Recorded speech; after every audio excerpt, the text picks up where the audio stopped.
Hello बच्चों, welcome to easy maths by Abbas sir. लीजिए फिर आ गए आज आपकी इंग्लिश की क्लास लेके। इंग्लिश में कुछ कंफ्यूजिंग वर्ड्स ऐसे हैं जिसमें बच्चे बड़े परेशान रहते हैं, बहुत ही ज्यादा कंफ्यूज रहते हैं।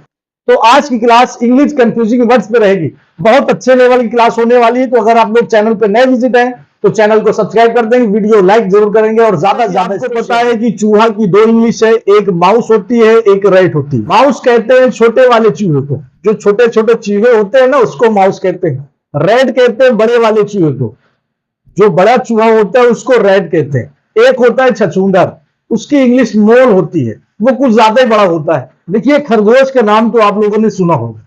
खरगोश की दो इंग्लिश होती है, एक रैबिट होती है, एक हेयर होता है। रैबिट कहते हैं पालतू खरगोश को, जो बहुत सारे लोग खरगोश को घर में पालते हैं तो ऐसे खरगोश को रैबिट कहते हैं। लेकिन एक जंगली खरगोश रहता है, वो जंगल में मिलता है, उसको हेयर कहते हैं। नींबू भी बच्चा दो प्रकार का होता है।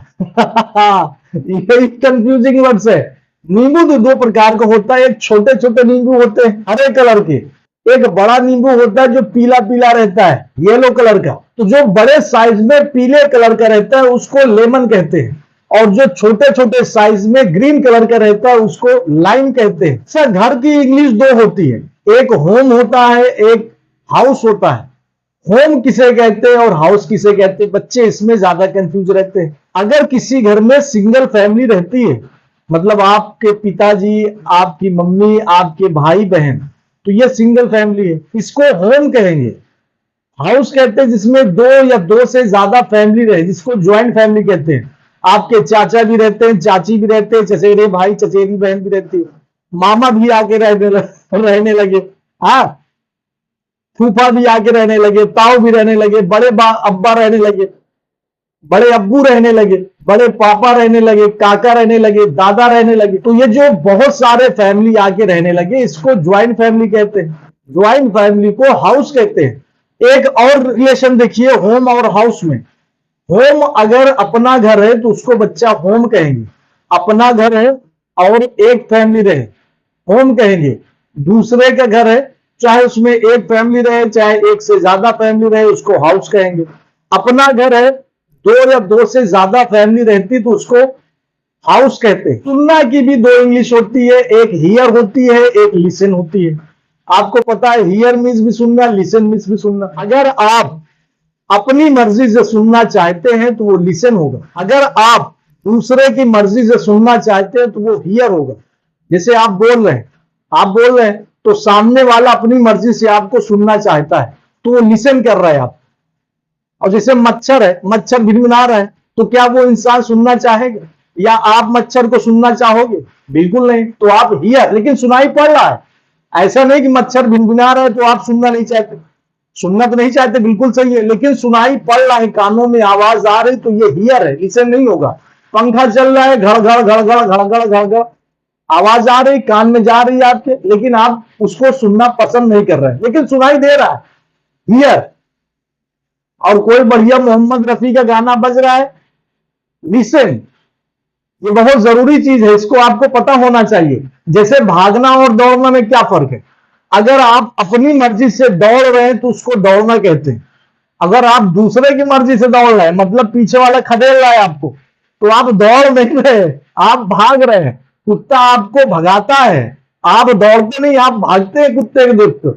चोर पुलिस को देख के दौड़ता नहीं है, भागता है। सुबह सुबह हम लोग भागते नहीं है, दौड़ते हैं, रनिंग करते हैं। आप नौकरी के पीछे दौड़ते नहीं है, भागते हैं, क्योंकि हम अपनी मर्जी से नहीं भाग रहे, नौकरी हमको दौड़ा रहा है, हम भगा रहा है, तो हम नौकरी के पीछे भागते हैं। अब ये नहीं कहना कि आप नौकरी के पीछे दौड़ते हैं।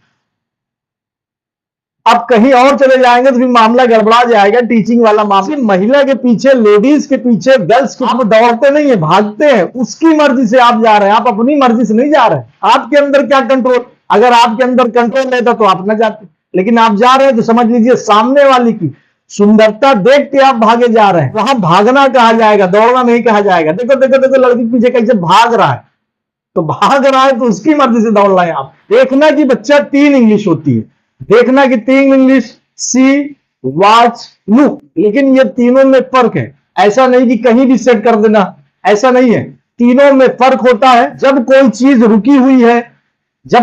रुकी हुई है, जैसे बंद टीवी रुकी हुई है, बंद पंखा रुका हुआ है, तो इसको हम लोग सी कर रहे हैं। सी मतलब रुकी हुई चीजों को देखना को सी कहते हैं। अभी हम खड़े हैं, आप हमको देखे, सी हो गया। चलती हुई चीजों को देखने को वॉच कहते हैं। जैसे टीवी चल रहा है, अब टीवी ऑन हो गया, उसके अंदर का जो फिगर है, जो चित्र है, वो चल रहा है, तो उसको आप टीवी वॉच कर रहे हैं। ऑन टीवी को देखना को वॉच कहते हैं, बंद टीवी को देखना को सी कहते हैं। और वैसे आज के जमाने में कौन बंद टीवी देखेगा? जब आपके सगाई वाले आएंगे, लड़की देखने वाले आएंगे, आपके पास कुछ कहने के लिए शब्द नहीं रहेगा, तो खामखा आप बैठे बंदा ही टीवी देखते रहते हैं, तो आप उसको सी कर रहे हैं। और टीवी चल गया तो आप वॉच कर रहे हैं। पंखा चलने लगा, ऑन कर दिया पंखा, अब चलने लगा, पंखे को वॉच कर रहे हैं। हमारी वीडियो चलने लगी, वॉच कर रहे हैं। I am watching your video. किसी भी चीज को जब एक टक देखते हैं तो उसको लुक कहते हैं। जैसे बोला जाता है ना, लुक एट मी, मेरी तरफ देखो, मतलब एक टक देखो, मतलब ध्यान से देखो, और ध्यान से देख के बताओ कि हमारे ऊपर कौन सा मेकअप सूट कर रहा है, मेकअप लगा कि नहीं लगा, मेकअप करना चाहिए कि नहीं करना चाहिए, कहां हमारा चेहरा खराब दिख रहा है। तो हमको लुक करो, लुक एट मी, वॉच ना करो, नसी करो, लुक एट मी। तो यही फर्क होता है। रुकी हुई चीज को देखने को सी कहते हैं, चलती हुई चीज को देखने को वॉच कहते हैं। एक टक किसी चीज को, मतलब घूरने को, अगर आप घूर रहे हैं, एक टक देख रहे हैं, तो उसको लुक कहते हैं। बहुत से जो मॉडर्न बच्चे हैं वो बोलते हैं थैंक्स डियर, थैंक्स, और एक होता है थैंक यू।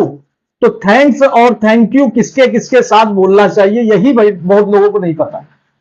थैंक्स कहते हैं अपने जूनियर को, मतलब छोटे बच्चे, छोटी बहन, छोटे भाई, जो भी है छोटे, अगर आपसे छोटे उम्र में या आपसे पद में छोटे हैं, पोस्ट में छोटे हैं, तो आप उनको बोलते हैं थैंक्स। ये बड़ा स्टाइल खतरनाक है आज का, थैंक्स डियर। अगर आपसे कोई उम्र में बड़े हैं, पोस्ट में बड़े हैं, रिलेशन में बड़े हैं, तो आप उनको थैंक्स ना कह के थैंक यू कहेंगे। You are so handsome, you are very beautiful. तो बहुत की इंग्लिश वेरी होता है, बहुत से लड़के सो लगा देते हैं। सो की इंग्लिश तो होती है या इसलिए होती है, सो मीन्स बहुत नहीं लगाना। यू आर सो हैंडसम नहीं है, ये गलत सेंटेंस है। यू आर वेरी हैंडसम या फिर यू आर वेरी ब्यूटीफुल। अगर आज की क्लास आपको अच्छी लगी हो तो आप लोग वीडियो को लाइक करेंगे, ज्यादा से ज्यादा शेयर करेंगे। ऐसी वीडियो फिर लेके आएंगे, जरूर आएंगे। जय हिंद, जय भारत, वंदे मातरम।